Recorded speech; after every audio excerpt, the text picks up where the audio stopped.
안녕하세요. 7월 16일 마감 브리핑 시작하도록 하겠습니다. 일단은 체코 원전 발표 임박했습니다. 그러다 보니까 오늘 원전주들 좀 차익 매물이 나왔다.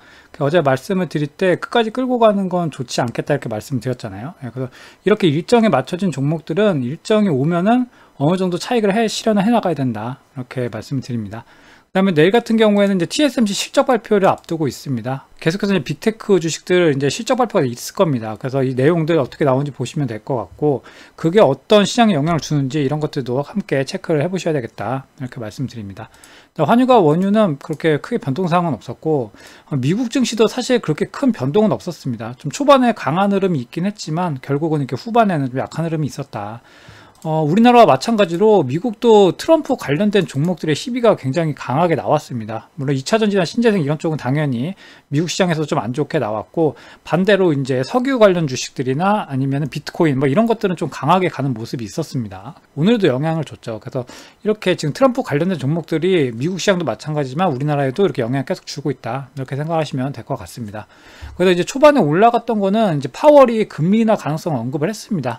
9월 달에 금리 인하가 진행이 될 거다 이렇게 알고 계시면 되는데, 다만 이제 트럼프가 당선이 될 경우에 일단 확장 정책을 한다고 하죠. 그러면은 돈을 다시 푼다는 얘기가 되기 때문에 이번에 금리 인하를 해도 생각보다 연속적인 금리 인하가 안 나올 수도 있습니다. 그래서 그 부분은 조금 인지를 하실 필요가 있겠다 이렇게 말씀을 드립니다. 우리나라 증시 보시면은 아까 말씀드렸다시피 오늘도 우리나라 증시는 트럼프 테마가 역시나 좀 강한 흐름을 보여줬습니다. 트럼프가 푸틴과 대화를 언급을 하면서 우크라이나 재건주들 오늘 상승이 나왔고, 어제는 대북주가 상승이 좀 더 강하게 나왔지만 오늘은 우크라이나 관련주들 좀 더 강하게 상승이 나왔다 이렇게 생각하시면 될 것 같습니다. 다만 아까 말씀드렸다시피 체코 원전 발표를 앞두고 있다 보니까 원전주는 좀 약한 모습이 있었다 이렇게 생각하시면 되고, 원전주 같은 경우는 어제 말씀을 드렸지만 이렇게 발표를 앞두고 있기 때문에 차익 매물이 나오는 겁니다. 만약에 안 됐을 때 강하게 찍히면은 결국 원전주도 트럼프 관련주에 들어가거든요. 그래서 어느 정도 강하게 갭이 세게 나오면은 오히려 매수해 볼 만한 구간이 올 수도 있다 이렇게 생각을 하시면 될 것 같습니다. 다만 일단 체코 원전이 대가서 위로 가게 되면은 뭐 그때 가서 이제 뭐 따라 붙으실 분들은 따라 붙고 뭐 그런 식으로 매매 전략을 짜나가시면 될 것 같습니다. 그리고 오늘 UBS에서 아시아 슈퍼에이스 발표를 했는데 이게 삼성전자가 포함이 됐습니다. 그러니까 SK하이닉스는 포함이 안 됐고 삼성전자만 포함이 됐다는 거. 그래서 삼성전자 가지고 계신 분들 같은 경우에는 반복적으로 말씀드릴 때 이 지수 요 라인, 이 라인을 깨지 않으면은 일단은 계속 끌고 가면 된다 이렇게 말씀드렸잖아요. 아마 지금 봐서는 지수적으로 봤을 때는 딱히 문제가 있어 보이지는 않습니다.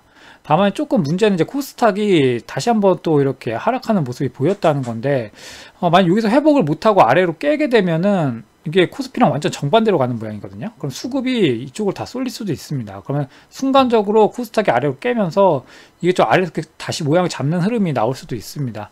그래서 이제 만약에 코스닥 종목들을 대부분 가지고 계실 거잖아요. 그렇기 때문에 전략 같은 경우에는 지금 코스닥 업체들 중에 되게 싼 업체들이 많이 있습니다. 그렇다 보니까 여기서 추가적으로 깬다고 해도 그렇게 걱정할 만한 구간은 사실 아니다 이렇게 생각은 하고 있습니다.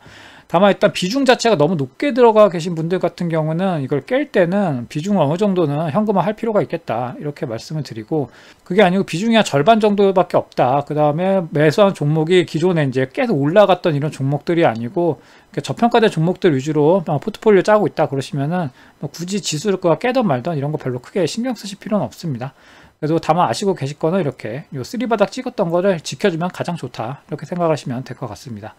매매 추이를 보시면은 오늘 외국인이 또 코스피를 매수해줬습니다. 그러다 보니까 또 다르죠, 모양이. 이게 지금 지수 자체가 외국인 수급에 의해 가지고 왔다 갔다 하고 있다. 특히 우리나라 같은 경우에 지금 개인 투자자들도 대기 자금이 굉장히 많다고 합니다. 그래서 증시에 적극적으로 참여하는 모습은 아니다. 그렇다 보니까 지수에 강하게 가지 못하고 이렇게 비일비일하는 모습이 있는 거다 이렇게 생각하시면 될 것 같습니다.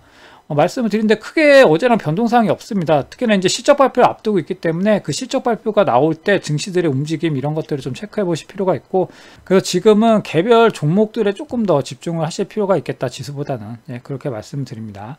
내가 오늘 하루도 고생 많으셨고, 무료 카톡방 혹시 필요하신 분들 같은 경우에 설명 더보기란을 참조하셔가지고 그렇게 진행해 주시면 될 것 같습니다. 그럼 마무리 잘 하시고 내일도 성공 투자하시기 바랍니다. 감사합니다.